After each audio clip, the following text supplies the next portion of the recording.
Federalist 15. The Insufficiency of the present Confederation to preserve the Union. For the Independent Journal. Author, Alexander Hamilton. To the people of the State of New York. In the course of the preceding papers, I have endeavored, my fellow citizens, to place before you, in a clear and convincing light, the importance of union to your political safety and happiness. I have unfolded to you a complication of dangers to which you would be exposed, should you permit that sacred knot which binds the people of America together to be severed or dissolved by ambition or by avarice, by jealousy or by misrepresentation. In the sequel of the inquiry, though, which I propose to accompany you, the truths intended to be inculcated will receive further confirmation from facts and arguments hitherto unnoticed. If the road over which you will still have to pass should in some places appear to you tedious or irksome, you will recollect that you are in quest of information on a subject most momentous which can engage the attention of a free people. That the field through which you have to travel is in itself spacious, and that the difficulties of the journey have been unnecessarily increased by the mazes with which sophistry has beset the way. It will be my aim to remove the obstacles from your progress in as compendious a manner as it can be done, without sacrificing utility to dispatch. In pursuance of the plan which I have laid down for the discussion of the subject, the point next in order to be examined is the insufficiency of the present Confederation to the preservation of the Union. It may perhaps be asked what need there is of reasoning or proof to illustrate such a position, which is not either controverted or doubted, to which the understandings and feelings of all classes of men assent, and which in substance is admitted by the opponents as well as by the friends of the new Constitution. It must in truth be acknowledged that, however these may differ in other respects, they in general appear to harmonize in this sentiment, at least that there are material imperfections in our national system, and that something is necessary to be done to rescue us from impending anarchy. The facts that support this opinion are no longer objects of speculation. They have forced themselves upon the sensibility of the people at large, and have at length extorted from those whose mistaken policy has had the principal share in precipitating the extremity at which we are arrived, a reluctant confession of the reality of those defects in the scheme of our federal government, which have been long pointed out and regretted by the intelligent friends of the Union. We may indeed, with propriety, be said to have reached almost the last stage of national humiliation. There is scarcely anything that can wound the pride or degrade the character of an independent nation which we do not experience. Are there engagements to the performance of which we are held by every tie respectable among men? These are the subjects of constant and unblushing violation. Do we owe debts to foreigners and to our own citizens contracted in a time of imminent peril for the preservation of our political existence? These remain without any proper or satisfactory provisions for their discharge. Have we valuable territories and important posts in the possession of a foreign power, which, by express stipulations, ought long since to have been surrendered? These are still retained to the prejudice of our interests, not less than of our rights. Are we in a condition to resent or to repel the aggression? We have neither troops, nor treasury, nor government. Are we even in a condition to remonstrate with dignity? The just imputations of our own faith, in respect to the same treaty, ought first to be removed. Are we entitled by nature and compact to a free participation in the navigation of the Mississippi? Spain excludes us from it. Is public credit an indispensable resource in time of public danger? We seem to have abandoned his cause as desperate and irretrievable. Is commerce of importance to national wealth? Ours is at the lowest point of declension. Is respectability in the eyes of foreign powers a safeguard against foreign encroachments? The imbecility of our government even forbids them to treat with us. Our ambassadors abroad are the mere pageants of mimic sovereignty. Is a violent and unnatural decrease in the value of land a symptom of national distress? The price of improved land in most parts of the country is much lower than can be accounted for by the quantity of wasteland at market, and can only be fully explained by that want of private and public confidence, which are so alarmingly prevalent among all ranks, and which have a direct tendency to depreciate property of every kind. Is private credit the friend and patron of industry? That most useful kind which relates to borrowing and lending is reduced within the narrowest limits, and this still more from an opinion of insecurity than from the scarcity of money. To shorten an enumeration of particulars which can afford neither pleasure nor instruction, it may in general be demanded, what indication is there of national disorder, poverty, and insignificance that could befall a community so peculiarly blessed with national advantages as we are, which does not form a part of the dark catalogue of our public misfortunes? This is the melancholy situation to which we have been brought by those very maxims and counsels which would now deter us from adopting the proposed Constitution, and which, not content with having conducted us to the brink of a precipice, seem resolved to plunge us into the abyss that awaits us below.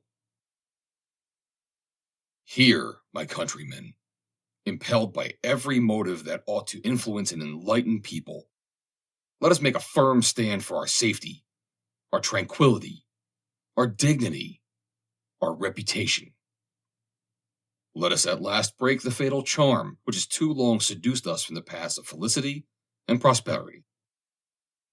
It is true, has been before observed, that facts, too stubborn to be resisted, have produced a species of general assent to the abstract proposition that there exist material defects in our national system. But the usefulness of the concession, on the part of the old adversaries of federal measures, is destroyed by a strenuous opposition to a remedy, upon the only principles that can give it chance of success. While they admit that the government of the United States is destitute of energy, they contend against conferring upon it those powers which are requisite to supply that energy. They seem still to aim at things repugnant and irreconcilable, at an augmentation of federal authority without the diminution of state authority, at the sovereignty in the Union and complete independence in its members. They still, in fine, seem to cherish with blind devotion the political monster of an imperium and imperio. This renders a full display of the principal defects of the Confederation necessary in order to show that the evils we experience do not proceed from minute or partial imperfections, but from fundamental errors in the structure of the building, which cannot be amended otherwise than by an alteration in the first principles and the main pillars of the fabric. The great and radical vice in the construction of the existing Confederation is the principle of legislation for states or governments, in their corporate or collective capacities, and as contradistinguished from the individuals of which they consist. Though this principle does not run through all the powers delegated to the Union, yet it pervades and governs those on which the efficacy of the rest depends. Except as to the rule of appointment, the United States has an indefinite discretion to make requisitions for men and money, but they have no authority to raise either by regulations extending to the individual citizens of America.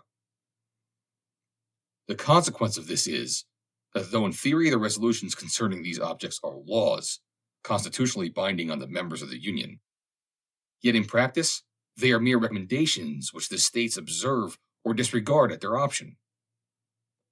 It is a singular instance of the capriciousness of the human mind, that after all the admonitions we have had from experience on this head, there should still be found men who object to the new Constitution, for deviating from a principle which has been found the bane of the old, and which is in itself evidently incompatible with the idea of a government. A principle, in short, which, if it is to be executed at all, must substitute the violent and sanguinary agency of the sword to the mild influence of the magistracy. There is nothing absurd or impractical in the idea of a league or alliance between independent nations for certain defined purposes, precisely stated in a treaty regulating all the details of time, place, circumstance, and quantity, leaving nothing to future discretion, and depending for all its execution on the good faith of the parties.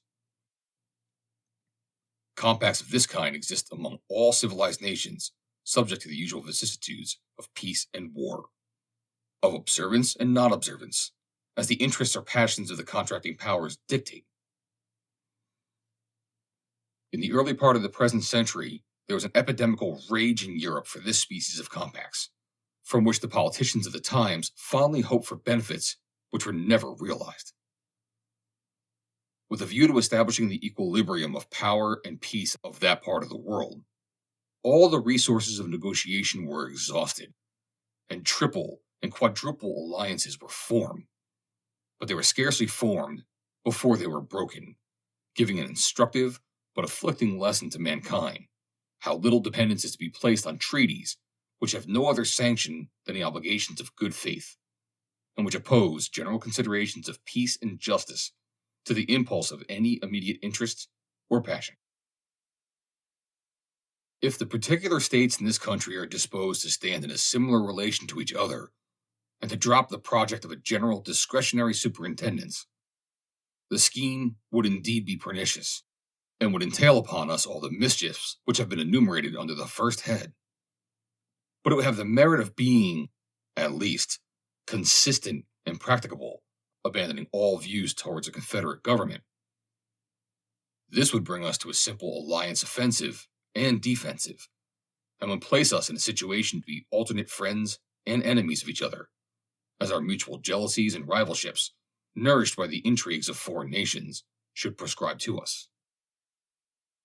If we are unwilling to be placed in this perilous situation, if we still will adhere to the design of a national government, or, which is the same thing, of a superintending power, under the direction of a common council, we must resolve to incorporate into our plan those ingredients which may be considered as forming the characteristic differences between a league and a government. We must extend the authority of the Union to the persons of the citizens, the only proper objects of government. Government implies the power of making laws. It is essential to the idea of a law that it be attended with a sanction, or, in other words, a penalty or punishment for disobedience. If there be no penalty annexed to disobedience, the resolutions or commands which pretend to be the laws will, in fact, amount to nothing more than advice or recommendation. This penalty, whatever it may be, can only be inflicted in two ways: by the agency of the courts and ministers of justice, or by military force, by the coercion of the magistracy, or by the coercion of arms. The first kind can evidently apply only to men.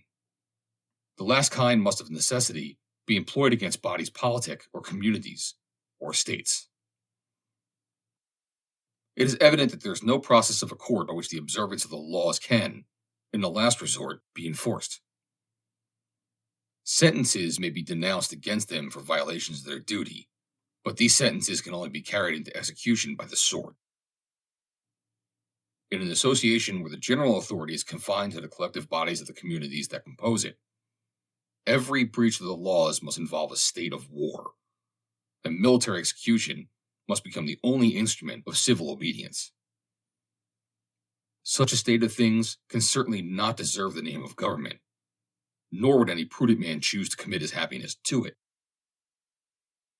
There was a time when we were told that breaches, by the states, of the regulations of the federal authority were not to be expected, that a sense of common interest would preside over the conduct of the respective members, and would beget a full compliance with all the constitutional requisitions of the Union.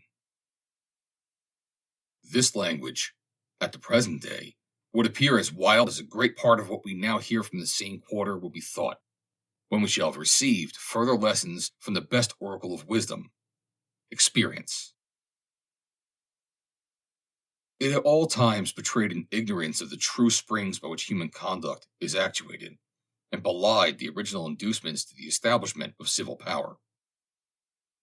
Why has government been instituted at all? Because the passions of men will not conform to the dictates of reason and justice without constraint. Has it been found that bodies of men act with more rectitude or greater disinterestedness than individuals? The contrary of this has been inferred by all accurate observers of the conduct of mankind, and the inference is founded upon obvious reasons. Regard to reputation has a less active influence when the infamy of a bad action is to be divided among a number than when it is to fall singly upon one. A spirit of faction, which is apt to mingle its poison in the deliberations of all bodies of men, will often hurry the persons of whom they are composed into improprieties and excesses, for which they would blush in private capacity. In addition to all this, there is, in the nature of sovereign power, an impatience of control that disposes those who are invested with the exercise of it to look with an evil eye upon all external attempts to restrain or direct its operations. From this spirit it happens that in every political association which is formed upon the principle of uniting in common interest a number of lesser sovereignties, there will be found a kind of eccentric tendencies in the subordinate or inferior orbs, by the operation of which there will be a perpetual effort in each to fly off from the common center. This tendency is not difficult to be accounted for. It has its origin in the love of power. Power controlled or abridged is almost always the rival and enemy of that power by which it is controlled or abridged. This simple proposition will teach us how little reason there is to expect that the persons entrusted with the administration of the affairs of the particular members of a confederacy will at all times be ready, with perfect good humor and an unbiased regard to the public weal, to execute the resolutions or decrees of the general authority. The reverse of this results from the constitution of human nature. If, therefore, the measures of the Confederacy cannot be executed without the intervention of the particular administrations, there will be little prospect of their being executed at all. The rulers of the respective members, whether they have a constitutional right to do it or not, will undertake to judge of the propriety of the measures themselves. They will consider the conformity of the thing proposed or required to their immediate interests or aims, the momentary conveniences or inconveniences that would attend its adoption. All this will be done, and in the spirit of interested and suspicious scrutiny, without that knowledge of national circumstances and reasons of state, which is essential to a right judgment, and with that strong predilection in favor of local objects, which can hardly fail to mislead the decision. The same process must be repeated in every member of which the body is constituted, and the execution of the plans, framed by the councils of the whole, will always fluctuate on the discretion of the ill-informed and prejudiced opinion of every part. Those who have been conversant in the proceedings of popular assemblies, who have seen how difficult it often is, when there is no exterior pressure of circumstances, to bring them to harmonious resolutions on important points, will readily conceive how impossible it must be to induce a number of such assemblies, deliberating at a distance from each other, at different times, and under different impressions, long to cooperate in the same views and pursuits. In our case, the concurrence of 13 distinct sovereign wills is requisite under the Confederation to the complete execution of every important measure that proceeds from the Union. It has happened as was to have been foreseen. The measures of the Union have not been executed. The delinquencies of the states have, step by step, matured themselves to an extreme, which has, at length, arrested all the wheels of the national government and brought them to an awful stand. Congress at this time scarcely possessed the means of keeping up the forms of administration, till the states can have time to agree upon a more substantial substitute for the present shadow of a federal government.